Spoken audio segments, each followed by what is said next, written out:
Number 923 Alpha Sierra, Josh, approach over altimeter 29908, drive fast enough to your right, 210 F18, has you. All right, welcome you guys. We are on towards our final portion of the descent, maybe mid-descent here into Trona, Death Valley area. As you can see, it's tucked in right here between... 41, Roger, procedures requested, supervised, don't have you on radar. It's tucked in right between restricted, it's deep in an MOA.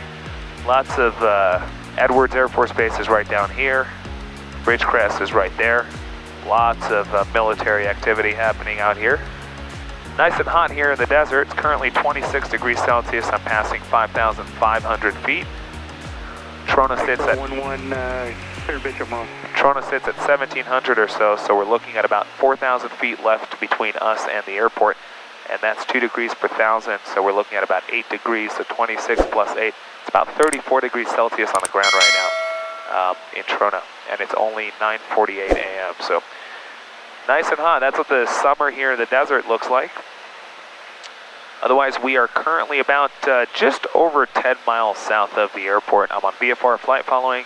In a little bit, he should give me a frequency change here, and we will switch to the CTAF frequency in Trona. We'll announce our position, what we're doing, our intentions, the whole thing. And there we are. It's a beautiful morning. Saskatchewan, we'd like to pop back out of the complex to the south between Rosamond and Palmdale at 430 for one east-west run. If you guys are looking for a cool place to fly to, outside the complex, and you live in the California or Vegas area. Yeah, 21, Roger, and you can receive outbound on your Vegas is right straight east of here. So Vegas is probably closer to here than the Palmdale, like doing LA. And then coming back, enter into 15. But Trona, try Trona out. It's a fun little airport. We'll sort of exit in the vicinity of Rosie and then fly. And there we go. Eastbound at 430, and then a left turn back into the complex, more in the southwest corner of 2515. Scat 21, copy all. Scat 21, cross the boundary at maintain by level 430.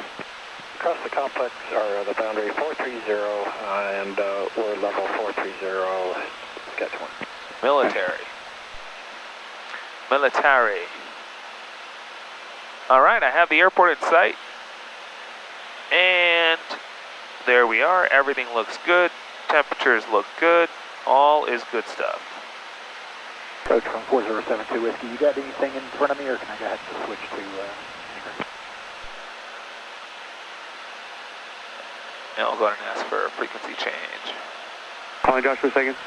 That's 4072 Whiskey, just looking to switch over to Unicom.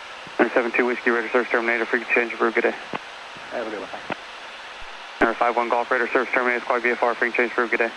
VFR, thanks for your help, 125 Golf. VFR, he read my mind, and there we go. Toronto traffic, white Cessna is 10 to the south. We'll be making a left downwind, left traffic 17, full stop, Toronto. There we go. Actually, the winds right here are favoring 3-5, which is rare, but it might happen. So we'll see what happens as I get closer. I might do a straight into 3-5, otherwise we'll do left traffic for 17. 05. What I'll do right now is sync the heading bug, do that, procedure, select approach, and then I'll do 3-5 vectors, actually, procedure, select approach.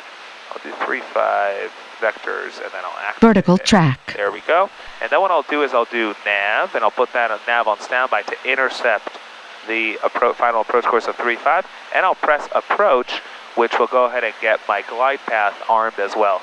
So here's what the approach button does. All the approach button does, it arms both your right, left, and up, down navigation, meaning your GPS and your glide path. That's all it does. It's mushed into one button called approach. Instead of needing to press nav and another button called GP or GS, they mushed it into one. So when you're showing up on an intercept trajectory to a precision approach, which has both right, left, and up, down, you just press approach and it arms both, the vertical and horizontal navigation. That's all the approach button does. That's it. That is it.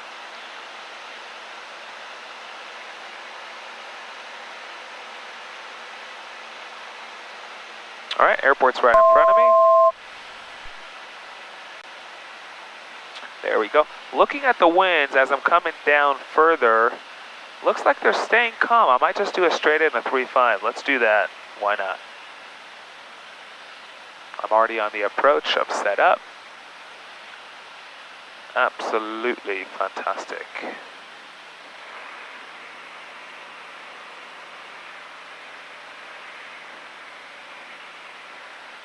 And actually what I'll do is I'll make this no flap landing. It's good practice every once in a while. So when you're flying your plane, no particular reason, just challenge yourself to different flap settings. Stay proficient.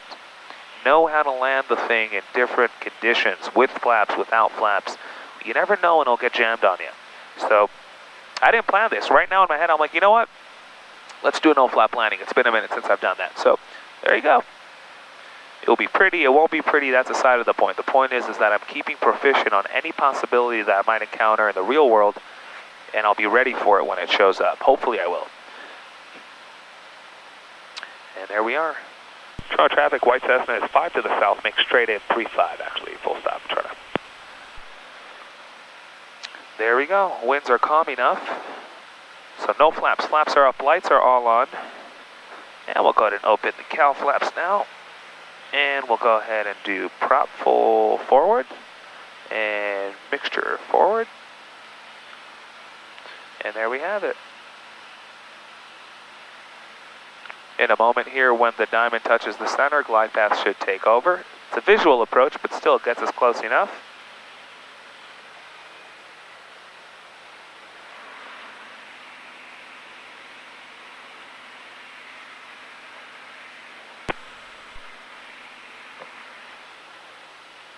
There's the 2,700 feet that I set the altitude to. So, traffic. Anybody out there? what was that again? Which airport?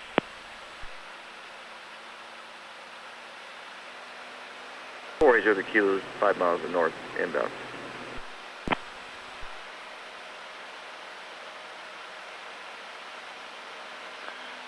Autopilot comes on. Toronto traffic, white Cessna is on short final 3-5, full stop Toronto. There we go. No flap landing.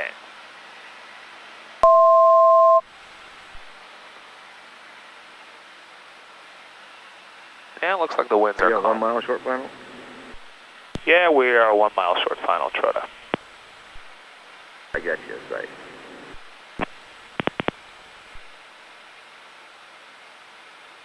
And we're landing 3-5, just for reference.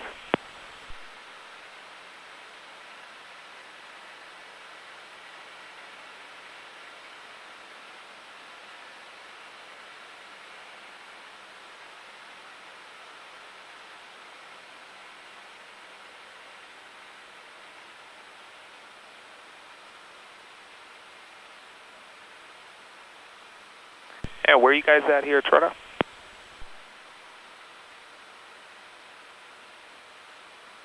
We're flying by. We're at the stop. We're flying by now. Roger that. All right, here we go. How was the flight coming in? Surprisingly smooth. Nice.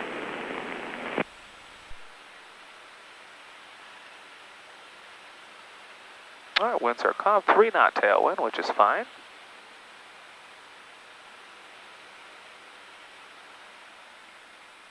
And we'll keep the nose off the ground.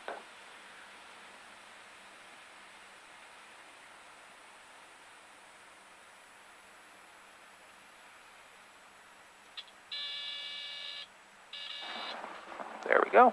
Lots of float without those flaps.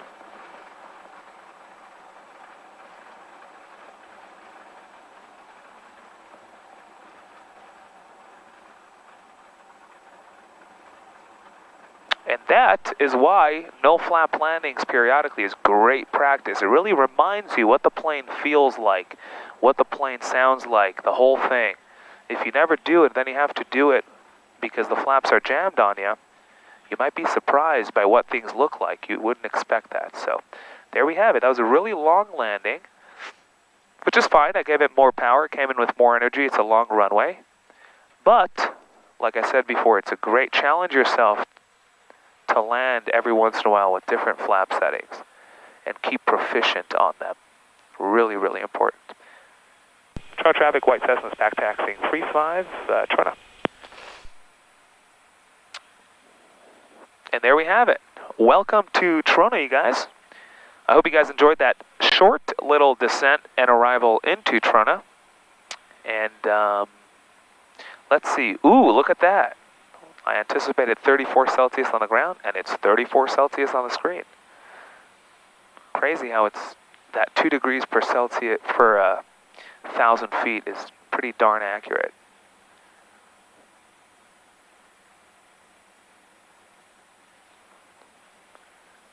There we go. I'll make a right over here. Yoke all the way back. This terrain is, the pavement could use some work. So we'll keep that weight off the nose wheel. There we are. Toronto traffic, White Cessna is clear of the active Toronto. There we go.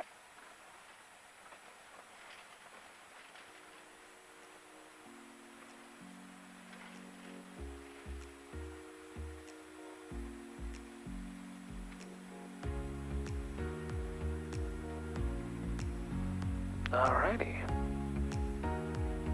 Straighten her out.